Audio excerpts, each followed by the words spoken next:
Shma'n sydd â chi, dwi'n gobeithio eich yn saff gan iach. Diolch yn fawr am mi yn y fideo hwn.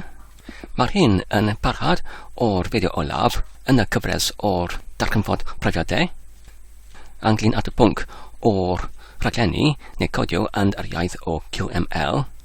Felly, crybwyllais i yn y fideo olaf, rydyn yn atenwyd iawn gyda'r cysyniad o rhaglenni yn y iaith JavaScript imiwn yn yr QML sydd yn foriadwy imiwn i llawer o llwyfannau gwahanol, enghraifft Windows, Linux ac ati. Yn y fideo hwn, dwi'n eisiau i archwilio yn ychydig fwy ynglyn at pa fath o JavaScript ydy yn yr iaith QML, a ydy y blas o JavaScript sydd yn llawn adnoddedig, ond ydy y fath sydd yn ychydig yn gyfyngedig. Felly, wrth yr fideo olaf, rydyn yn golygu yr ffeil gyda'r enw main.qml, ac fan yma, dwi'n wedi ei amnewid yn ychydig. Enghraifft, dwi'n wedi ychwanegu y gyrrych ar gyfer yr petrial fan yma, sydd yn cynrychioli yr gyrrych o'r botwm ar gyfer y defnyddiwr i glicio arno fe, ac union arno fe, dwi'n wedi ysodi yr ardal ar gyfer y llygaden i glicio arno fe, sydd, fel ma'n dweud, gyda'r prydoledd o'r angor fan yma, mae'n angen i llenwi dros y holl wynebedd o'r rhiant. Felly, ar y botwm fan yma, sydd yn y lliw glas, mae'n dweud, cliciwch yma, ac wedyn, ar y dwgyddiad o'r cliciad, mae'n achbynnu ar yr prolifwr, sydd y terfnell, chi'n wedi clicio. Felly, os rydyn nawr yn achub y ffeil, ac os rydyn yn rhedeg gyda'r y gorchymyn QML golygfa, yr ffeil main.qml fel hyn. A dyma'r cymwysiad gyda'r ffenestr, gyda'r botwm fan yma, gyda'r testyn, cliciwch yma. Felly os dwi'n nawr yn clicio arno fe, a dyna'r achbyniad ar y rheolifwrdd, sef y terfynell, chi'n wedi clicio. Ac nawr os dwi'n yn cael yr cymwysiad fan yma, mae'r terfnell lle y llinell gorchymyn yn dychwelyd i'r cymell. Felly, os rydyn nawr yn golygu fe unwaith eto, ac nawr os rydyn yn ychwanegu am bell o'r cod tarddiad JavaScript, felly os rydyn nawr yn creu yr amrywolyn gyda'r arwydd ar i rhodi yr DT yma i fod yn gorrych o'r dyddiad newydd. Ac nawr, os rydyn yn allbynnu y dyddiad fel hyn,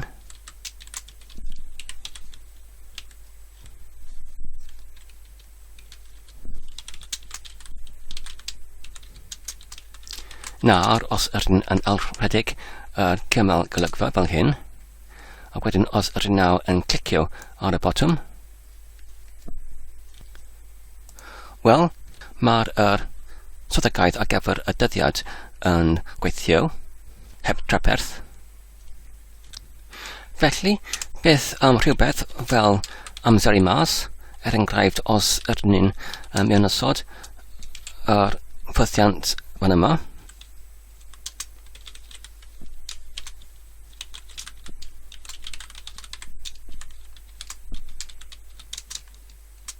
Ac wedyn, i ysodi yr hyd o'r ysbaid i fod yn un fil o eiliadau neu un eiliad. Fel hyn. Nawr, os rydyn yn achub y ffeil, ac wedyn alrhedeg yr QML golygfa.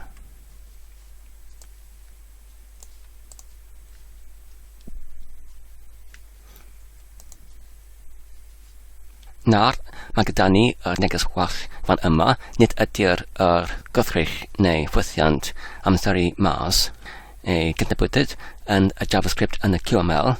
Felly mae'r hyn yn arwyddocael mae'r fath o JavaScript yn y QML yn ychydig yn gyfyngedig. Os nid ydy'r ffwythiant i gosod yr amseru mas neu i gosod y gor amseru ar gael, beth am ffwythiannau eraill fel y gyrrych i penodi neu gosodi yr storfa lleol. Beth am yr mynegiadau rheolaidd? Wel, dawn ni darganfod.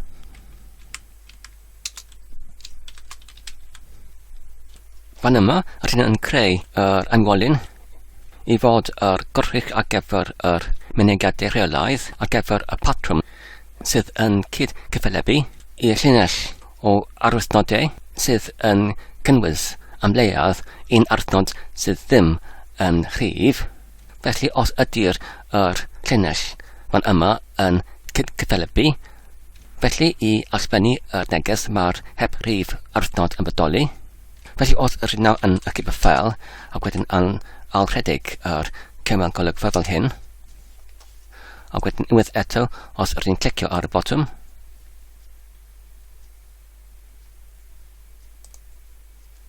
felly nid oedd unrhyw neges gwell. Dwi'n yn dyfalu roedd yr ffwrthiant wedi gweithio yn llwyddiannus.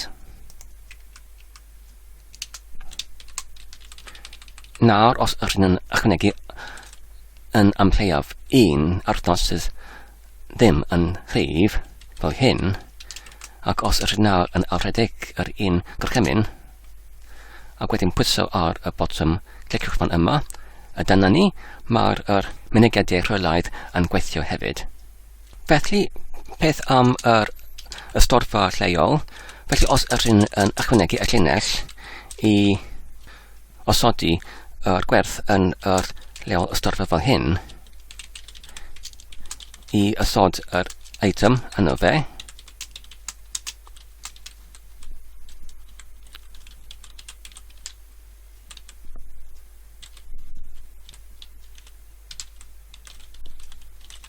fel hyn, ac wedyn os rydyn nawr yn QML fel, ac wedyn alrhedig yr un gorchymyn, ac wedyn clicio ar y bottom, nawr mae dyna ni neges gwell yn arwyddocae nid ydy'r lleol arstafod yn ei cydnabyddwyd. Felly, fan yma, mae'n amlwg nid ydy'r fath o JavaScript yn yr iaith QML, y JavaScript cyflawn. Felly, oherwydd hyn, dwi ddim yn hollol sicr fydd yr fath o JavaScript fan yma yn defnyddiol I mi os dwi'n eisiau I mewnforio llyfrgelloedd o JavaScript ysgrifennud o blaen I mewn i'r QML. Mae'n amlwg fe bydd hyn yn eithriadol yn anodd os maen nhw'n yn cynnwys ffythiannau fel yr storfa lleol ac hefyd fel I osod yr gor amseru. Felly, os dwi'n yn gweld fy hunain yn parhau I datblygu yn yr amrywiaeth o rhifannau trwy'r technoleg sydd yn debyg i'r technoleg ar gyfer yr wefan fel HTML, JavaScript, XSS. Wel, dwi'n yn gallu gwneud hyn trwy defnyddio'r meddalwedd PHP, anrhedig gyda'r poriwr ar ei ochr. Ond, os dwi'n eisiau I datblygu yn iaith arall, fel ychwaneg, neu Perl, neu Lisp, neu Python, neu Ec. Felly, mae'r iaith QML ac hefyd yr amgylchiad o'r datblygiad yn yr meddalwedd neu amgylchiad rhyngwyneb graffig defnyddiwr, Qt Creator neu Qt Creuwr, yn hynod o dyniadolrydd ar gyfer llawer o resymau fel y chalaethrydd o'r dogfennaeth, ac hefyd y rhyngwyneb defnyddio sydd mor hawdd I defnyddio, ac hefyd mor cyflawn yn ei cyfleusterau. Ond, os rydyn eisiau I datblygu yn yr iaith JavaScript yn y QML, mae'r hyn yn galladwy iawn, hyd at ffyn, enghraifft os rydyn ddim yn eisiau I defnyddio ffythiannau neu swyddogaethau perthnasol i'r amseru mas, neu y lleol o storfa. Ond, os angen, felly, fe byddem ni'n angen I defnyddio ieithoedd eraill fel ec, ychwaneg ac ati. Felly, gyda ni'n fan yma, mae gyda mi gofyniad am bell sef sut I mewnforio llyfrgell JavaScript allanol I mewn i'r QML. Wel, os rydyn nawr yn creu ffeil, enghraifft gyda'r enw offer, fel hyn. Ac nawr, os ydyn ni'n yn creu y ffwythiant yno fe, fel, enghraifft, dangos neges. Ac mae gyda ni llinell fan yma, neu yr amrywolyn i derbyn y llinell. Ac wedyn rydyn ni'n gallu galw ar yr rhylifwrdd i allbennu yr neges fel hyn.